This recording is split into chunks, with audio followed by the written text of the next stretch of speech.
ምዕራፍ 19 ስለ ግብጽ የተነገረ ሸክም። እነሆ እግዚአብሔር በፈጣን ደመና እየበረረ ወደ ግብጽ ይመጣል። የግብጽም ጣዖታት በፊቱ ይርዳሉ፣ የግብጽም ልብ በውስጧ ይቀልጣል። ግብጻውያንን በግብጻውያን ላይ አስነሳለሁ፣ ወንድምም ወንድሙን፣ ሰውም ባልንጀራውን፣ ከተማም ከተማን፣ መንግሥትም መንግሥትን ይወጋል። የግብጽም መንፈስ በውስጧ ባዶ ይሆናል፣ ምክራቸውንም አጠፋለሁ። እነርሱም ጣዖቶቻቸውን በድግምት የሚጠነቁሉትንም መናፍስት ጠሪዎቻቸውንም ጠንቋዮቻቸውንም ይጠይቃሉ።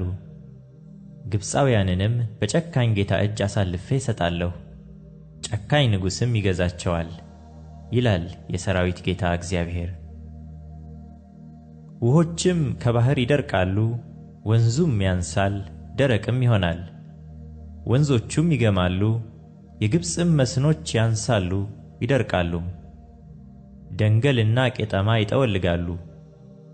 በአባይ ወንዝ ዳር ያለው መስክ፣ በአባይም ወንዝ አጠገብ የተዘራ እርሻ ሁሉ ይደርቃል፣ ይበተንማል፣ አይገኝምም። ዓሣ አጥማጆቹ ያዝናሉ፣ በአባይም ወንዝ መቃጥን የሚጥሉት ሁሉ ያለቅሳሉ፣ በውኆችም ላይ መረብ የሚዘረጉት ይዝላሉ። የተበጠረውንም የተልባ እግር የሚሰሩ ነጩንም ልብስ የሚሰሩ ሸማኔዎች ያፍራሉ። ደገፋዎቿም ሁሉ ይሰባበራሉ፣ የደመወዘኞችም ነፍስ ትተክዛለች። የጣኔዎስ አለቆች ፍጹም ሰነፎች ናቸው። ፈርዖንን የሚመክሩ ጥበበኞች ምክራቸው ድንቁርና ሆነች። ፈርዖንን እኛ የጥበበኞች ልጆች የቀደሙም ነገሥታት ልጆች ነን እንዴት ትሉታላችሁ? አሁንሳ ጥበበኞችህ የት አሉ? አሁን ይንገሩህ፣ የሰራዊት ጌታ እግዚአብሔር በግብጽ ላይ ያሰበውን ይወቁ። የጣኔዎስ አለቆች ሰነፎች ሆነዋል፣ የሜምፎስም አለቆች ተሸንግለዋል። የነገዶቿ የማዕዘን ድንጋዮች የሆኑ ግብጽን አሳቱ። እግዚአብሔር የጠማምነትን መንፈስ በውስጧ ደባልቋል። ሰካር በትፋቱ እንዲስት እንዲሁ ግብጽን በሥራዋ ሁሉ አሳቱ። ራስ ወይም ጅራት፣ የሰሌን ቅርንጫፍ ወይም እንግጫ ቢሆን ሊሰራ የሚችል ሥራ ለግብጽ አይሆንላትም። በዚያ ቀን ግብጻውያን እንደ ሴቶች ይሆናሉ፣ የሰራዊት ጌታ እግዚአብሔርም በእነርሱ ላይ ከሚያንቀሳቅሳት ከእጁ መንቀሳቀስ የተነሣ ይሸበራሉ፣ ይፈሩማል። የይሁዳም ምድር ግብጽን የምታስደነግጥ ትሆናለች። የሰራዊት ጌታ እግዚአብሔር ከመከረባት ምክር የተነሣ ወሬዋን የሚሰማ ሁሉ ይፈራል።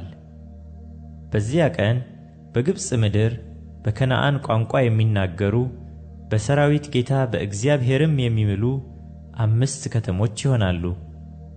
ከእነዚህም አንዲቱ የጥፋት ከተማ ተብላ ትጠራለች። በዚያ ቀን በግብጽ ምድር መካከል ለእግዚአብሔር መሠዊያ፣ በዳርቻዋም ለእግዚአብሔር ዓምድ ይሆናል።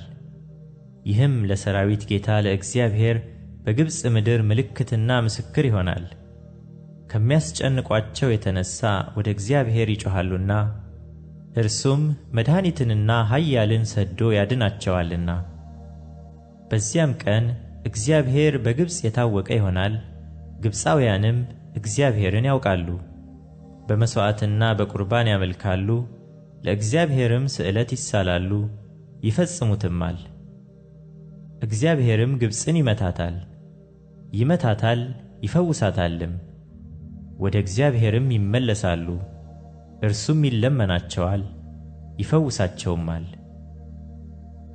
በዚያ ቀን ከግብጽ ወደ አሦር መንገድ ይሆናል፣ አሦራዊውም ወደ ግብጽ፣ ግብጻዊውም ወደ አሦር ይገባል።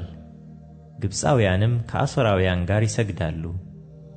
የሰራዊት ጌታ እግዚአብሔር ሕዝቤ ግብጽ፣ የእጄም ሥራ አሦር፣ ርስቴም እስራኤል የተባረከ ይሁን ብሎ ይባርካቸዋልና። በዚያ ቀን እስራኤል ለግብጽና ለአሦር ሦስተኛ ይሆናል፣ በምድርም መካከል በረከት ይሆናል።